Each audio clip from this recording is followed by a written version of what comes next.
Hello there, my name's Card, and this is my second bit of practice live streaming. There's a bit of noise in the background tonight, but I'll try and tough it out. In this stream, I've got some questions that I want to have a go at answering contemporaneously. I want to talk about some ideas for future videos I have, and in particular, I want to elaborate on a lot of the things I brought up in my last main video, the one I did about art as a career. Before I get into that, I just wanted to reflect on the experience of the first live stream I did, because I was listening to that last one back as I did the upload of the video. My first thought is it's a bit awkward at times. There's a few ums and ahs here and there, and there's a bit of dead air when I can't think of something to say. But reflecting on that, my main takeaway is that's not necessarily bad. It's not a crime, and there's no consequences to having a slightly awkward live stream. The way I see it, that just means there's more room to improve in the future. It means I can come back to it 50 live streams from now, and I'll be able to see, hopefully, how much I've improved. And I think so long as you're trying to improve, that's always a good thing. It's like being self-conscious about your weight or your size when you're in the gym. If you're in the gym in the first place, you're doing the right thing. And the way I see it, I'm trying to practice live streaming, and there's no shame in being a bit awkward as you're trying to get better. First things first, I might try and field some of the questions I've been sent and gotten comments. First things first, a handful of people all emailed me sending in the comic that I was requesting at the end of the last stream. Thank you to them. They all sent that to me, and a few of them even, showed me where to find the source or how I could have found it. It's very helpful. I'll be doing a video on that soon. First question I had reads here: I have a question for your next live stream, but if you don't want to answer it in public, you could reply to this email instead. Why did you used to trip fag and post bizarre drawings, photos, and photoshops of your own face on various 4chan boards? What was your end game? Was it some inside joke between you and your friends? An exercise meant to make yourself more comfortable showing yourself online? ? Long story short, a lot of what I've posted there is very overstated, and in the majority of cases, it wasn't me posting pictures of myself, by and large. There's two videos I did. They were pretty early ones I did. I believe one was called The Progressive's Guide to 4chan, and there's another old video I did called Pink Breakfast Slop. You can find both of those on my channel by searching for them. Where I talk about, in The Progressive's Guide to 4chan, I sort of basically explain that the idea of 4chan in the sort of pop culture, public imagination is sort of very overstated, and that it's not something necessarily you should be scared of. It's not, by and large, this malevolent hive of ne'er-do-wells. And I speak about how most of the boards for TV, video games, history, math, science, stuff like that, they're just harmless nerds, by and large. And then there's another one I did called Pink Breakfast Slop, which speaks specifically about, I talk about the culture of sort of dark humor, irony posting on the LGBT board, and I talk about how there's a lot of, there's a sort of community ethos of joking about serious issues there, and I talk about how I posted there for quite a bit for a while, for about a year and a half. I think I was posting there regularly, sometimes anonymously, sometimes not. But then I talk about how the sort of culture of that sort of broke containment a bit, and I sort of stopped that when people started becoming too eager to sort of run jokes into the ground and impersonate other users and sort of try and basically there's a emergent culture of sort of being parasocial about some of the big names that were on that board, especially the ones that sort of ditched complete anonymity and ended up becoming like a big like Twitter irony posters and stuff. I think by the time I did that video, I hadn't been posting on 4chan regularly um, for at least a year, maybe two, and that video was like a year and a half old now. So by and large, just the main takeaway is, when you first go to 4chan, there's a big banner that says, everything here is artistic works of falsehood, and only a fool would take anything posted here as fact, and that's just a universal truth for not just any image board, but pretty much any real website. Basically, take everything with a big pinch of salt, and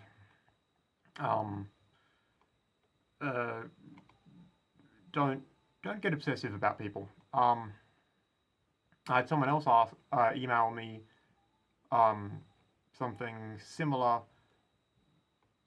Apparently, at one point in the video, I alluded to ban evading on 4chan, and someone asked me, how did that become necessary? The simple answer to that is, when I was posting there, people think of 4chan as this like anything goes attitude, but in reality, you can be banned constantly for quote unquote spam or off topic or making fun of the moderators, just anything at all. And realistically, evading a ban is just turning your internet off for a minute and then turning it back on. So it's not hard to learn. In fact, without even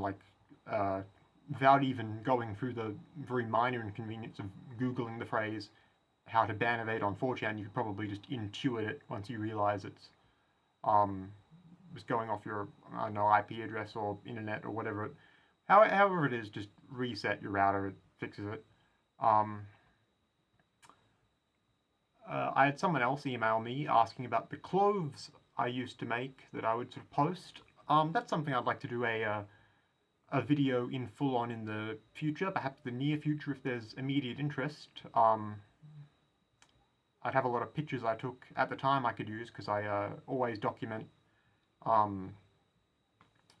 the process I use. I'll loop back to this later in the video when I'm talking, when I'm sort of elaborating on the art video stuff, because in that video I mention, as an artist, you're very rarely going to get like a big break. No one sort of notable is going to notice you, and in the close to a decade I've been sort of making art as a hobby, but seriously, there is like one exception to that I've personally had, where I got a big gallery opportunity for a project of mine. So I'll loop back to that, because that relates to the clothing I did a few years back. I'll just see if there's anything else notable to answer before I start on some of my bigger ideas for the night.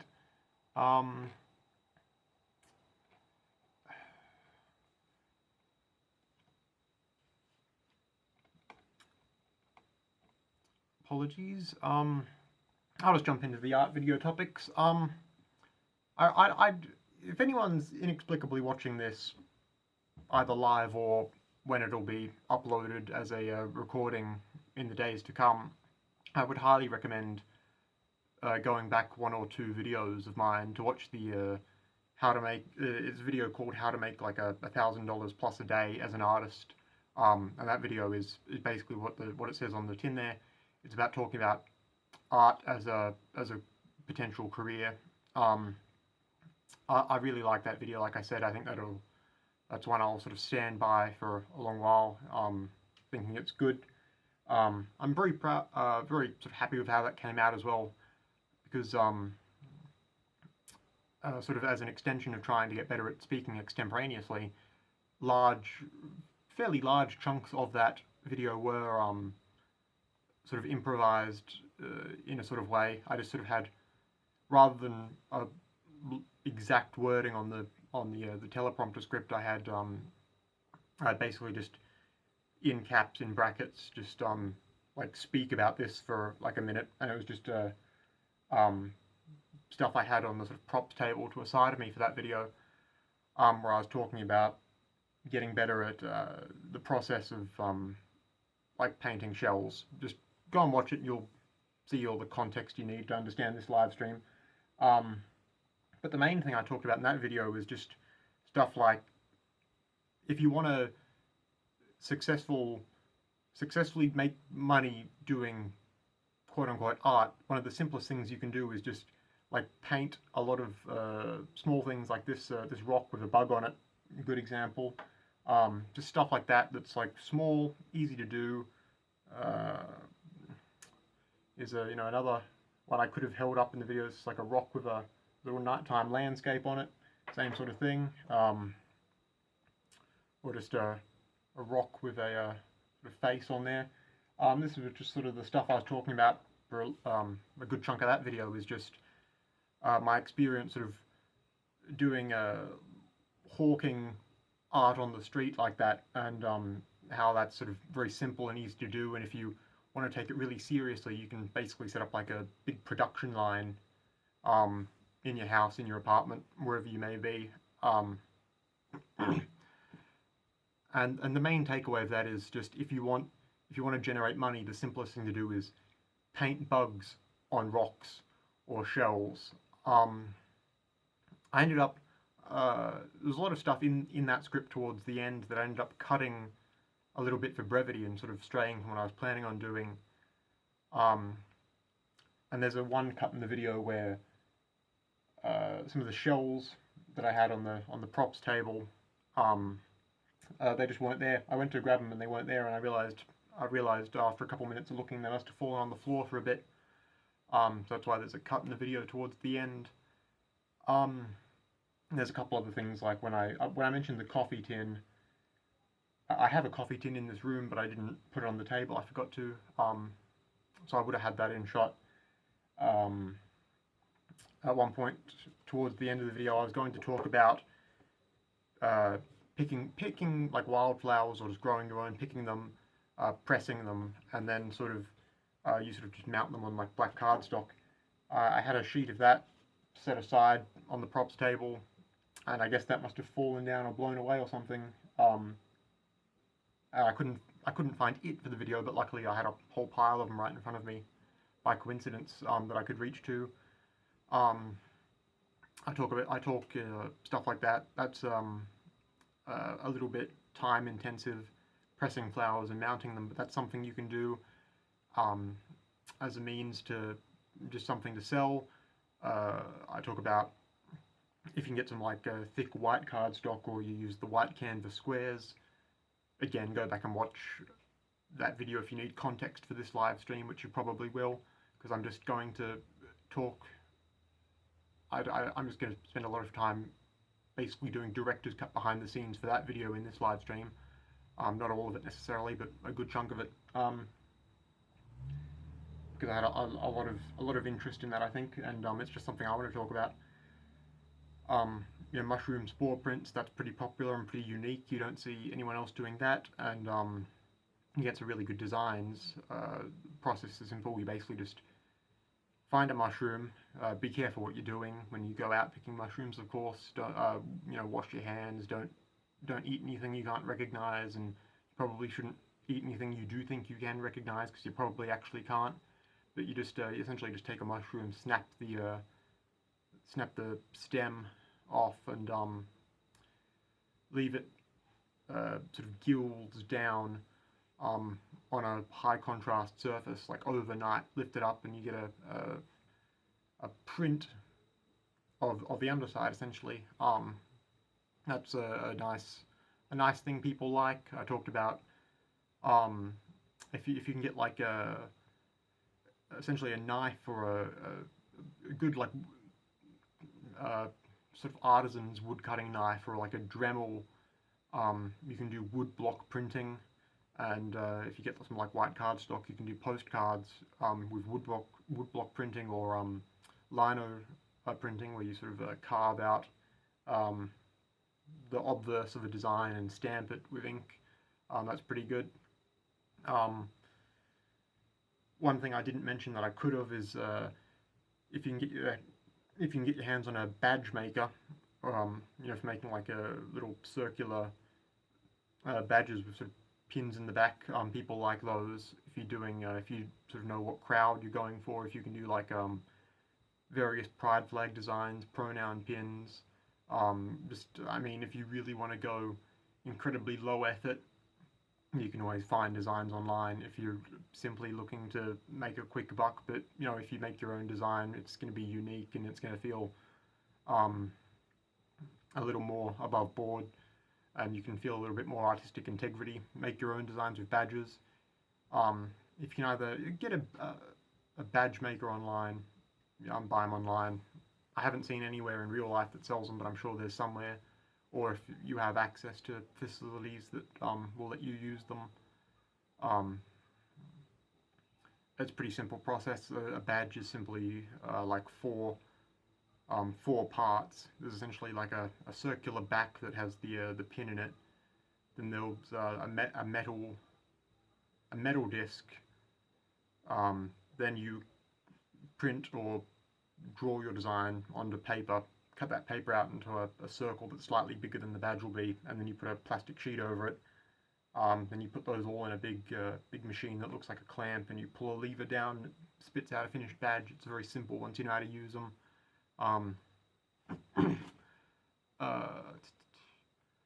There is sort of one in that video I talk about, you know, just thinking about ways to monetize like scraps that you've got on hand. I told the story about turning the pie tins into horseshoe crabs using that paper mache design.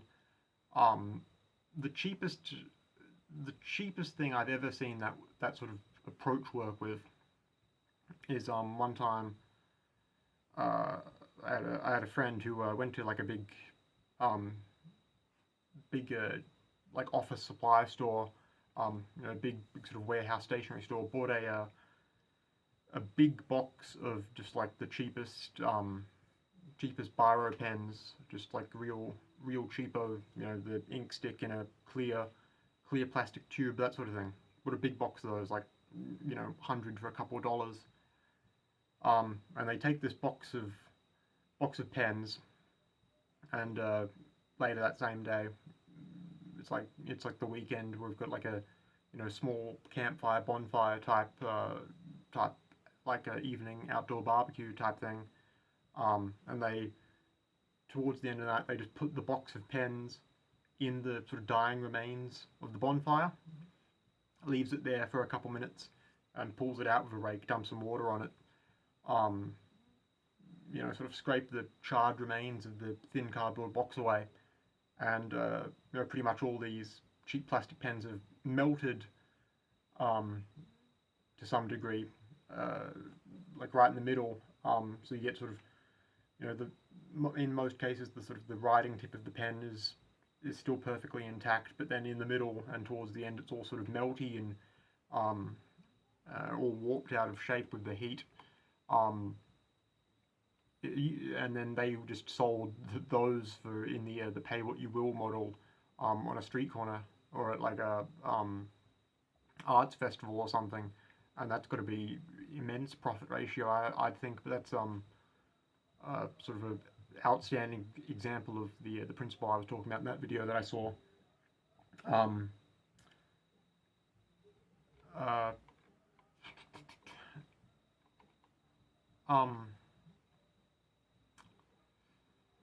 I had a few people ask about the skull while I was talking about the things that I made and have made, and one of the things I alluded to in that video but didn't really talk about a lot was making stuff with paper mache.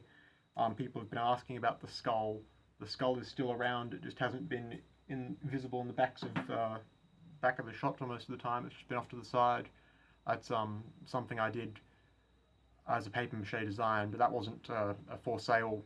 That wasn't ever intended to be a for sale thing. That was just an experiment in this paper mache and clay mixture design I've been working on for quite a while, and two, it's just sort of like a for me, just to have as a cool decoration type thing.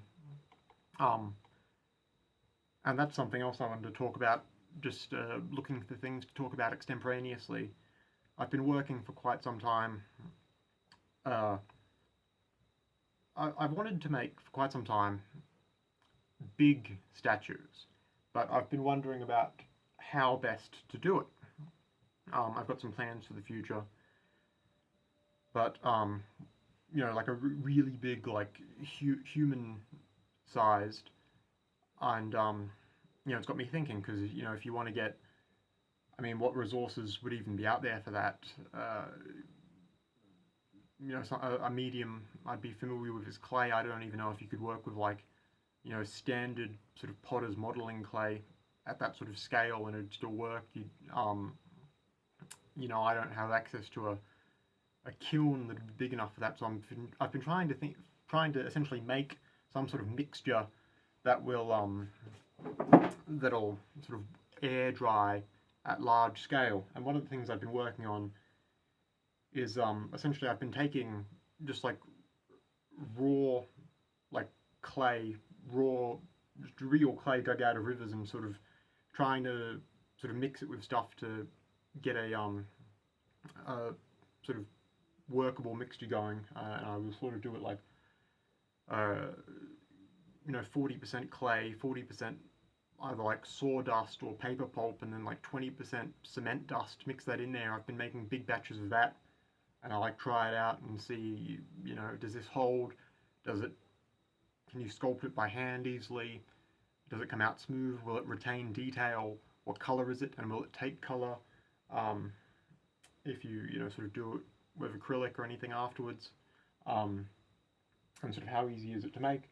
So I've been making, for a couple months now, I've essentially been making these discs of hardened, this is a clay, sawdust, cement powder mixture that I just use as a test.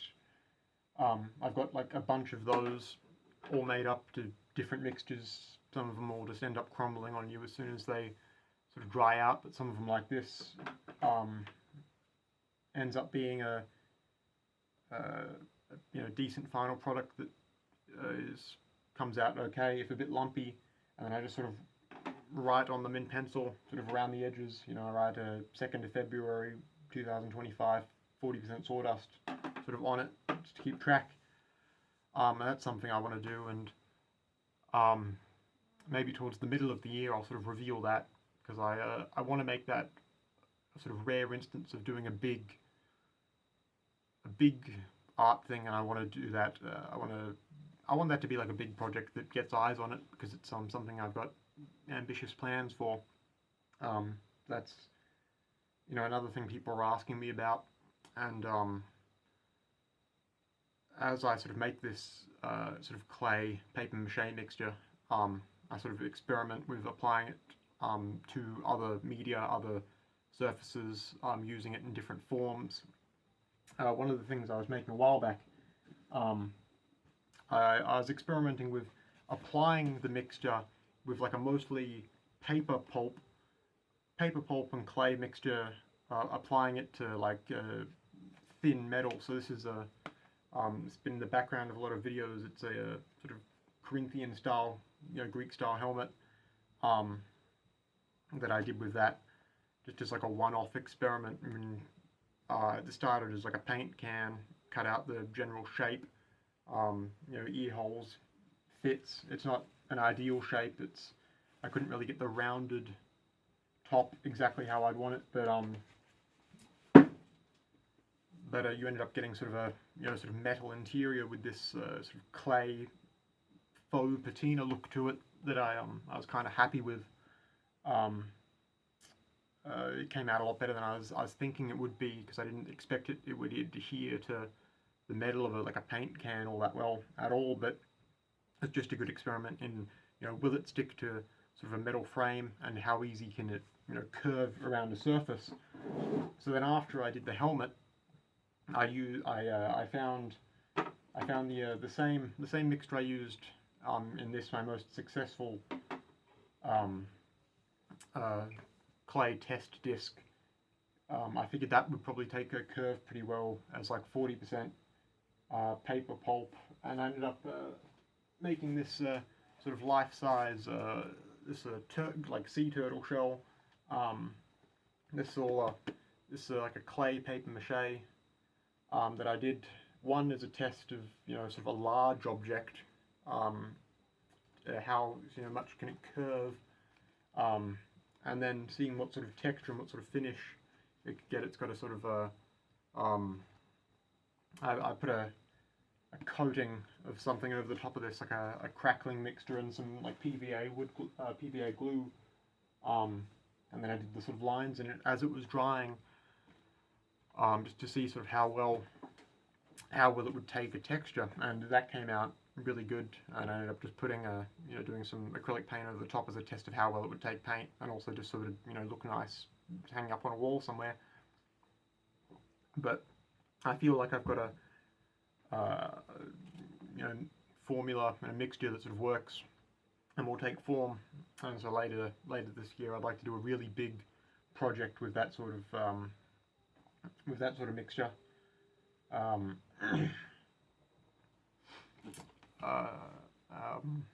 a lot of people were sort of inquiring about my other sort of art plans.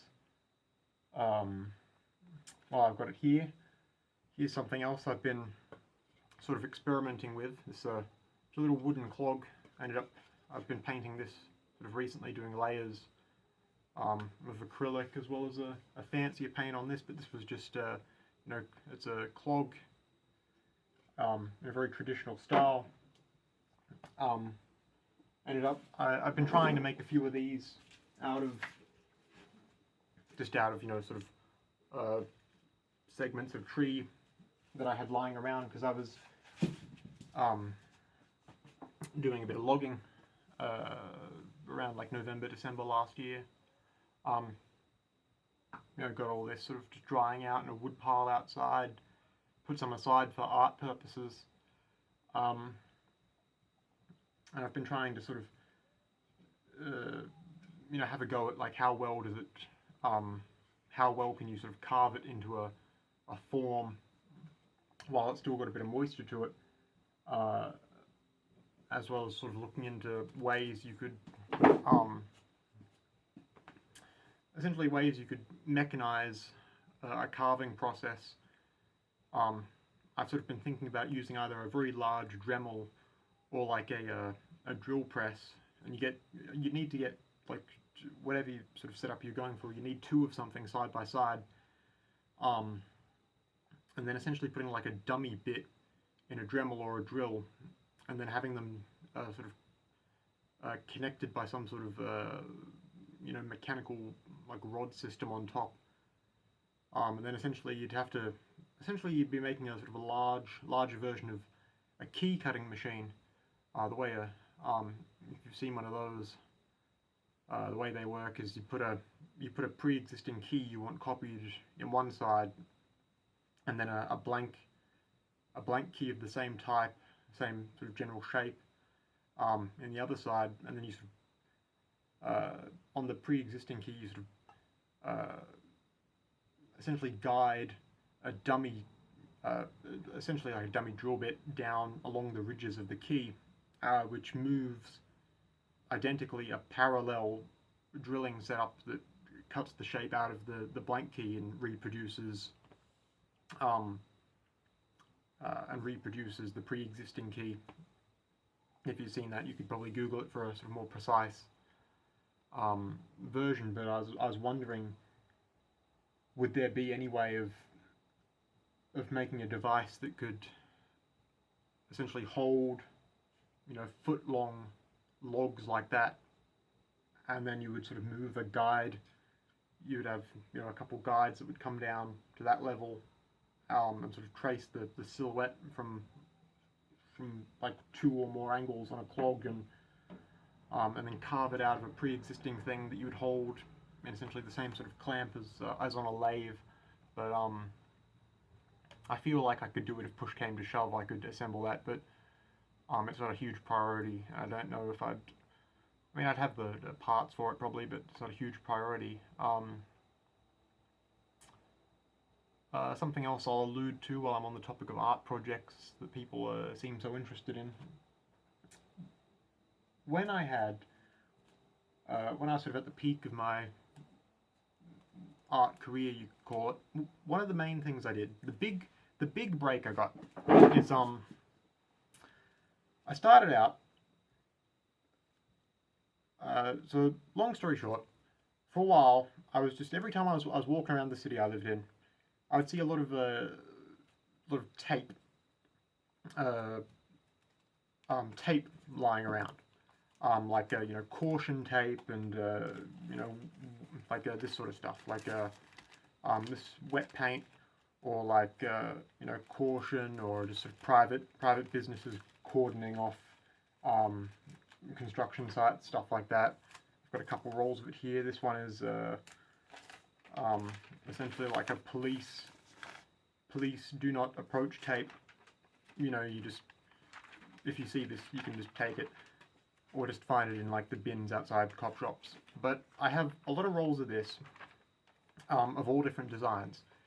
And what I started doing is I would sort of measure out about 1.8 meters. I'd cut that off, measure out another 1.8 meters, and keep doing that. Then I would overlap all these lengths, about a centimeter apiece, and sort of run a bead of glue along them.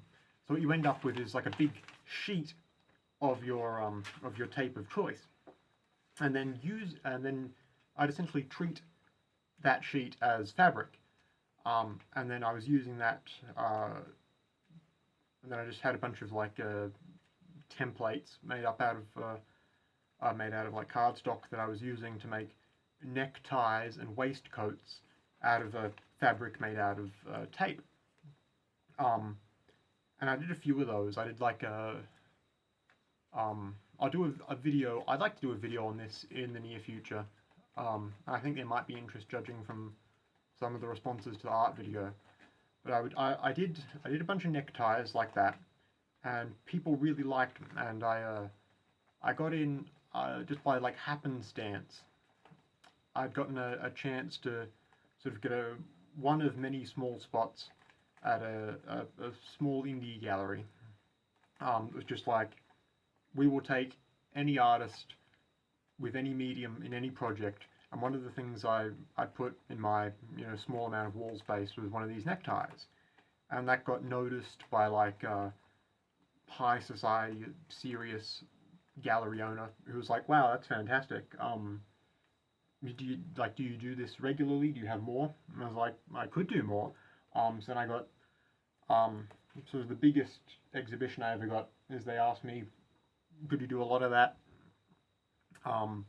We'll pay good if we can like buy these off you to sell as like a range, essentially like a limited range indie thing." So I ended up, that was like my one big break where I did a lot of neckties and waistcoats and a bunch of different tape designs. And I documented the process for posterity and future instruction. Like this is how long you cut it, how long you make your sheets of pseudo fabric. This is the exact shape you cut everything out, so you can sort of fold it in and tape it up and do it as like a waistcoat. And I'd like to do a video on that in the near future. I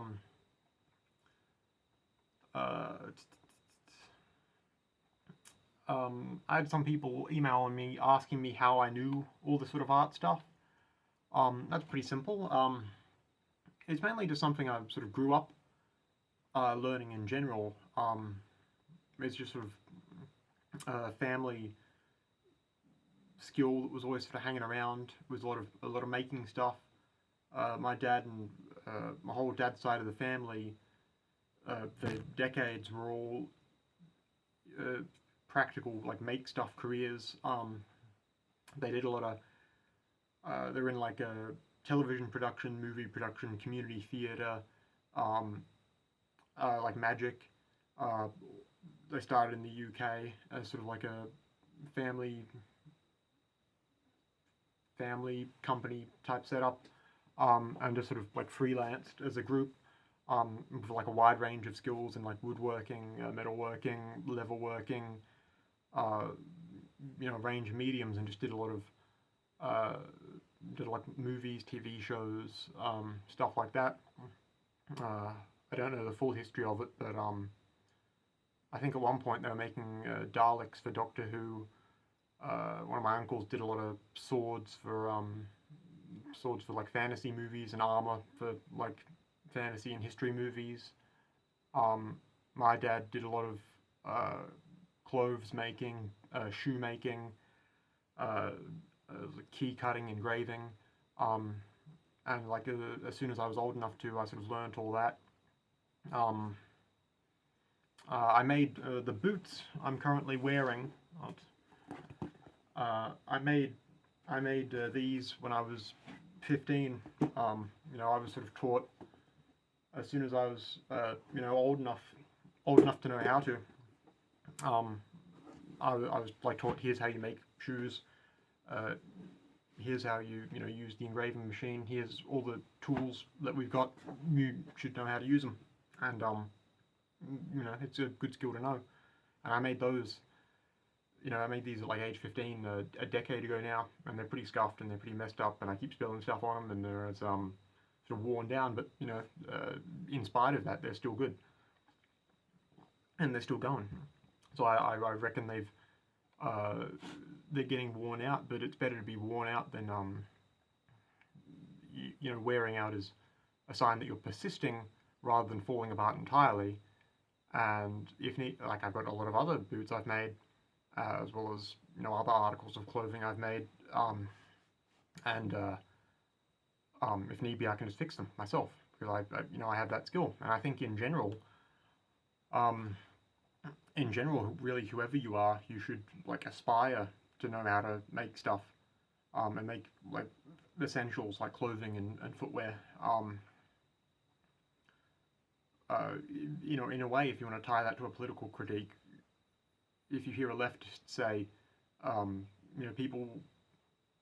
people generally should own their means of production, that's what means of production means. It's the ability and the capacity and the resources and the know-how to produce the things you need, so you're not beholden to a corporate entity or someone else. So I think that's good. Couple other questions. A lot of people asked other aspirations I've got. That's pretty much everything I've mentioned at the moment. A couple people asked or commented they'd like to see more of the cabin. I don't have any immediate plans to do that, but I just wrote down in my my teleprompter notes here, sure, whatever, I'll do a full cabin tour at 10,000 YouTube subscribers. So there.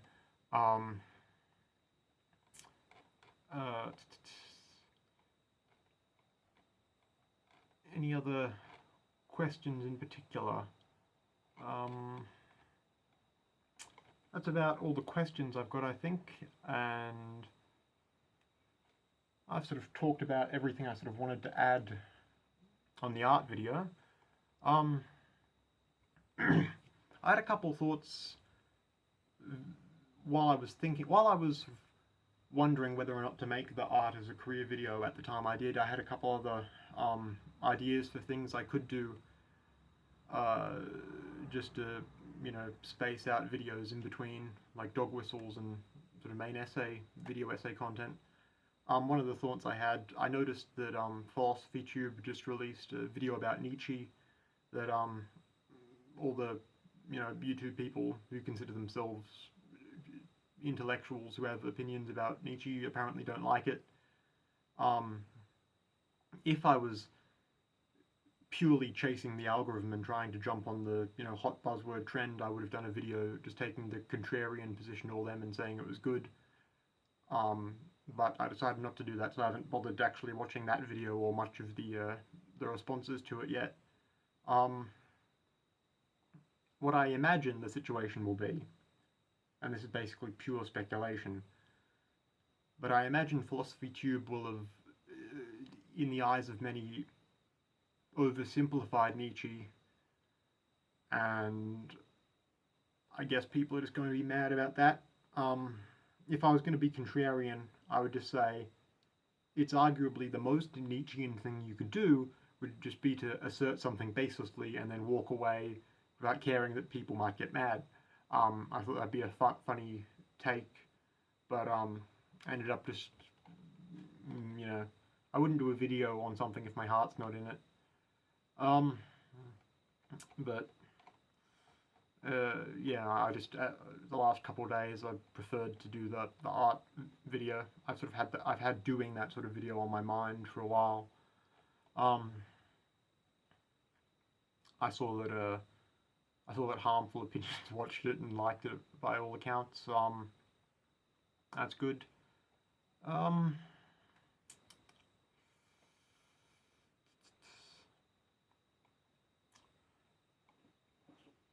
That's just about all I have in my teleprompter notes for today. Don't know if I should wrap this up a bit early or try and think of something else to try and speak extemporaneously about to stretch me out for another, say, 20 minutes.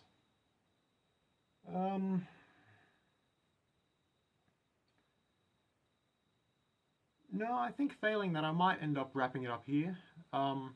Like I said, I mainly wanted to keep this just as sort of an addendum to the art video, and I feel like I got all the extra commentary I did there out.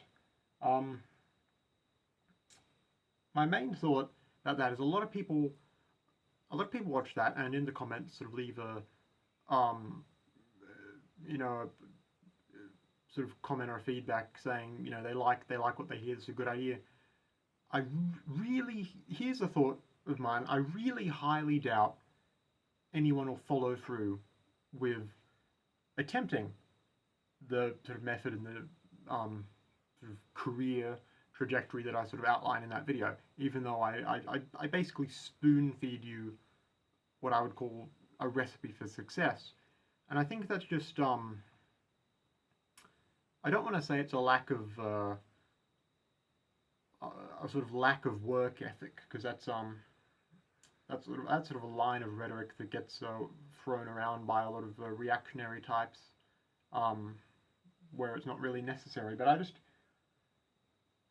I just wonder if a lot of people who think they would like a quote unquote relatively easy a way of making money, when told exactly how to do it, I just think people will shirk away from the idea of doing it. I think there's just people are very comfortable in like doing a more socially normal thing rather than do something that's a bit out there and it's in a way sort of less a guarantee of income in a sense than like sticking with their 9-to-5 job or just planning on seeking regular employment rather than just try the experimental thing. But my advice would really be, like, even if you've got a perfectly normal job, maybe like this week or next week, if you've got a couple hours free time and like $20 in your pocket, like I mentioned in the video, just try the art thing. If you have any interest at all, just try it, because it'll work out, and you don't have to pick it up as a full-time career, but you try it once and it could put some extra spending money in your pocket, is all I'm saying. And that would be my advice.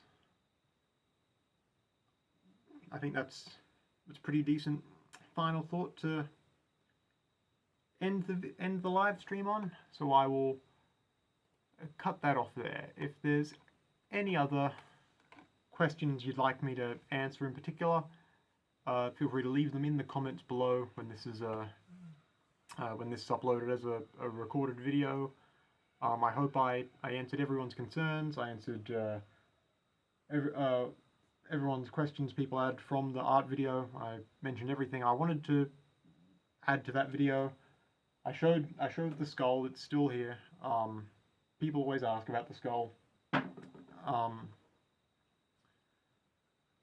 People ask about the clothes. People ask about the 4chan stuff. I have the recommendations for the older videos to go back and watch.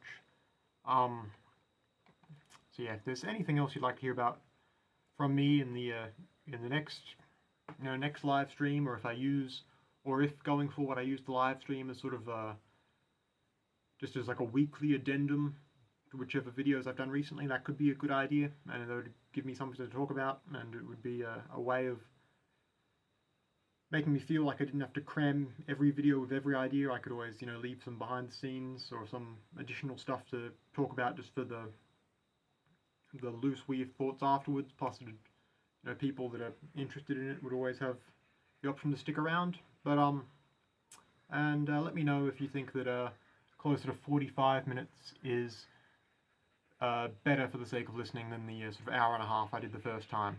But I'll go now, and thank you for sticking in with the live stream. If you could, hopefully the noises in the background won't be so apparent when I do the edit and the upload, because there's been a lot of noises. There's been music, there's been dogs barking, there's been bugs buzzing. I just heard a lot of kookaburras outside, other birds. Hopefully that won't be too bad in the final cut. But I'll leave you with that.